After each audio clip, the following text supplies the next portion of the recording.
আমাদের সমস্যা সম্পর্কিত যদি প্যারাগ্রাফ আসে আর আমরা যদি ওই স্পেসিফিক ওই বিষয়ে ধারণা না রাখতে পারি, তখন আমরা একটা কমন প্যারাগ্রাফের আইডিয়া রাখবো, যেখান থেকে আমরা তথ্যগুলো নিয়ে অ্যাটলিস্ট ওই প্যারাগ্রাফটা কমপ্লিট করতে পারি। তবে ভালো মার্ক পাওয়ার জন্য অবশ্যই আমাদের আলাদা প্যারাগ্রাফটাই লিখতে হবে। যদি একদম এমন হয় যে না আমি এছাড়া লিখতেই পারবো না, তখন আমরা এই প্যারাগ্রাফটা সহযোগিতা নেব। যেমন সমস্যা সম্পর্কিত যে টপিকগুলো আছে, dengue fever, acid throwing, drug addiction, danger of smoking, environment pollution, air pollution, sound pollution, arsenic contemplation বা কন্টামিনেশন, আর্সেনিক কন্টামিনেশন। তো এই টাইপের প্যারাগ্রাফগুলো আসলে তখন আমরা এটা থেকে একটা ব্যাকআপ নিতে পারি। যেমন আজকে একটা ইয়া দিয়ে পড়ি যে drug addiction is a great problem. Drug অ্যাডিকশনটা হলো একটা বড় সমস্যা। Our life is full of different problems. আমাদের জীবনটা হলো বিভিন্ন সমস্যায় জর্জরিত। মোরওভার এছাড়াও দেয়ার আর মেনি ট্রাবলস, অনেকগুলো সমস্যা আছে। দ্যাট যা we are to face everyday, যার আমরা প্রতিদিনই মুখোমুখি হই বা আমাদের মুখোমুখি হতে হয়। Dash is on of them, তাহলে কী বলবো এখানে? Drug addiction is on of them. It is a regular problem in our daily life. It is a regular problem, এটা একটা নিয়মিত সমস্যা। ইন আওয়ার ডেইলি লাইফ, আমাদের দৈনন্দিন জীবনে। ইট ইজ ডিসক্লোজড, এটা প্রকাশ পাচ্ছে। মানে ইট ইজ ডিসক্লোজড দ্বারা বোঝায় কি? ক্লোজ তো অফ থাকে, বন্ধ থাকে, কিন্তু ডিসক্লোজড মানে প্রকাশ পায়। অলমোস্ট এভরিডে, প্রতিদিন ইন দ্য নিউজ পেপার, সংবাদপত্রে। রিয়েলি আসলে it is a thoughtful problem, এটা একটা চিন্তাযুক্ত একটা সমস্যা ইন আওয়ার সোসাইটি, আমাদের সমাজে। অ্যাট প্রেজেন্ট অর্থ কি বলেন? বর্তমানে। It is going out of control, এটা নিয়ন্ত্রণের বাইরে চলে যাচ্ছে। র্যাপিডলি মানে দ্রুত। Dash creates many other problems too, তাহলে বলা যায় ইট ক্রিয়েটস, অথবা এই drug addiction creates many other problems too, আরও অন্যান্য সমস্যার সৃষ্টি করে। কারণ ওই যে যেমন হচ্ছে ড্রাগ অ্যাডিক্টেড হলে সেখান থেকে চুরিতে দিতে থাকে না, তাদের বিভিন্ন অপরাধ কর্ম করায়। তার মানে একটা সমস্যা আরও একটা সমস্যা তৈরি করতে পারে। উই ক্যান নেভার থিঙ্ক, আমরা কখনোই ভাবতে পারি না, আওয়ার নর্মাল লাইফ, আমাদের স্বাভাবিক জীবন, ডিউ টু ইট, এর কারণে। ইট হ্যাম্পার্স আওয়ার লাইফস, এটা আমাদের জীবনকে ক্ষতিগ্রস্ত করে। ওভারঅল ডেভেলপমেন্ট, সামগ্রিক উন্নতিটাকে ক্ষতিগ্রস্ত করে, বাধাগ্রস্ত করে। অ্যান্ড প্রোগ্রেস, আমাদের সমৃদ্ধিটাকে বাধাগ্রস্ত করে। People are to suffer untold sufferings, মানুষদেরকে ভোগান্তির শিকার হতে হয়, অব্যক্ত ভোগান্তি, যেটা ভাষা প্রকাশ করা যায় না। ফর দিস রিজন, এই কারণে। কারণ অনেক বাবা মা আছে, তারা খুব ফ্রাস্ট্রেটেড হয়ে যায়। কারণ কি? তার সন্তান একবার যদি ড্রাগ অ্যাডিক্টেড হয়ে যায়, তাহলে চাইলেই তাকে কী করতে পারে, তোমার হচ্ছে ওইখান থেকে ফিরিয়ে আনা যায় না। ইন মডার্ন টাইম, মানে আধুনিক সময়ে, drug addiction has been consider, এটাকে বিবেচনা করা হয় এ কার্স, এটা অভিশাপ হিসাবে, অফ আওয়ার কান্ট্রি, আমাদের দেশের। বিকজ, কারণ ইট ডিস্ট্রয়স, এটা ধ্বংস করছে, দ্য স্ট্যান্ডার্ড অফ লিভিং, জীবনযাত্রার মানটাকে ধ্বংস করে দিচ্ছে। And demolishes the peace and happiness of the common people, এবং দূর করছে শান্তি নষ্ট করছে। অ্যান্ড সুখ, হ্যাপিনেস মানে কি বলেন? সুখ নষ্ট করছে, অফ দ্য কমন পিপল, সাধারণ মানুষের। বাট কিন্তু this situation should not be continued, যে এটা চলতে দেয়া যায় না। আমরা জানি can, could, shall, should, will, উডের পরে বেস ফর্ম বসে, কিন্তু should be, could be, would be এর পরে কোন ফর্ম বসবে?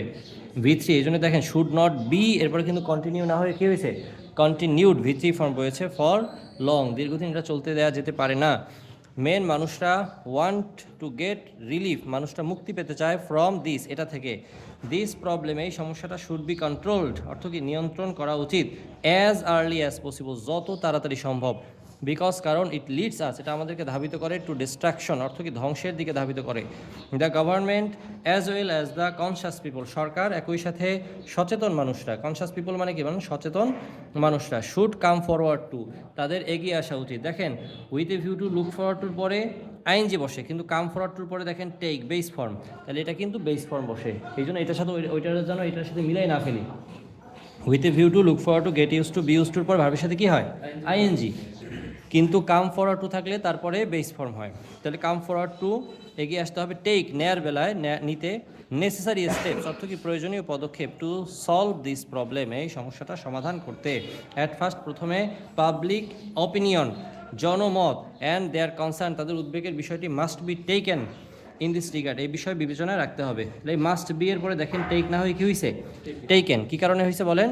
Can be, could be, would be, should be, may be, must be এর পরে V3 ফর্ম বসে। ইন দিস রিগার্ড, এই বিষয়ে। ইন দিস পারপাস, এই বিষয়ে। All sorts of people, a kind of, type of, short of, কি বলেন?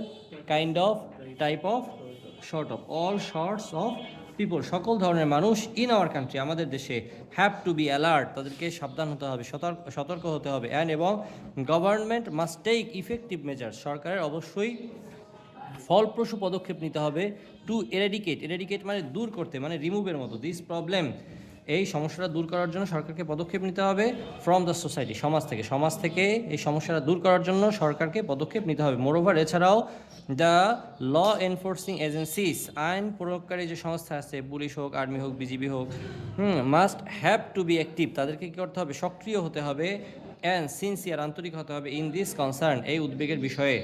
We have to bear in mind, এই বিয়ার ইন মাইন্ড একটা ফ্রেজ, আমাদেরকে মনে রাখতে হবে দ্যাট, যে drug addiction can not give any advantages, drug addiction কোনো সুবিধা দেয় না। এ দেখেন, ক্যান অথবা ক্যান নটের পরে কোন ফর্ম বসবে, ভার্বের বেস ফর্ম বসবে। রাইট ফর্ম আসেন, রাইট ফর্ম ভার্বের বিষয় খেয়াল করবেন, ক্যান অথবা can not, can, could, shall, should, will, would, may, might, must, ought, to, need, dare, এরপর বেস ফর্ম বসে।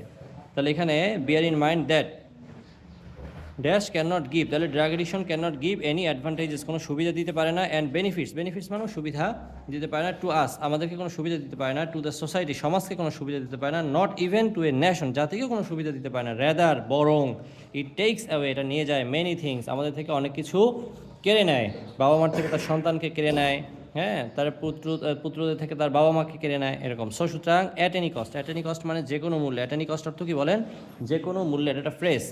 We will have to uproot, আমাদেরকে উপড়ে ফেলতে হবে, দিস, এটাকে, ফ্রম দ্য সোসাইটি, সমাজ থেকে এটিকে উপড়ে ফেলতে হবে, society, for our own betterment, আমাদের নিজেদের উন্নতির জন্য, বেটারমেন্ট মানে কল্যাণ, উন্নতির জন্য আমাদেরকে কী করতে হবে, এটা সমাজ থেকে উপড়ে ফেলতে হবে। বুঝতে পারছি? আচ্ছা, তো এটা আমরা পড়বো কি হিসাবে, ব্যাকআপ হিসাবে। আর যদি আমরা আরও যারা ভালো আগে পড়া আছে তো ভালো, কিন্তু আমরা চাই এই পরীক্ষা অ্যাটলিস্ট যেন সকল টপিকে অ্যান্সার করতে পারি। হ্যাঁ, এটার জন্য ভালোভাবে এটা আয়ত্ত করবেন। ধন্যবাদ।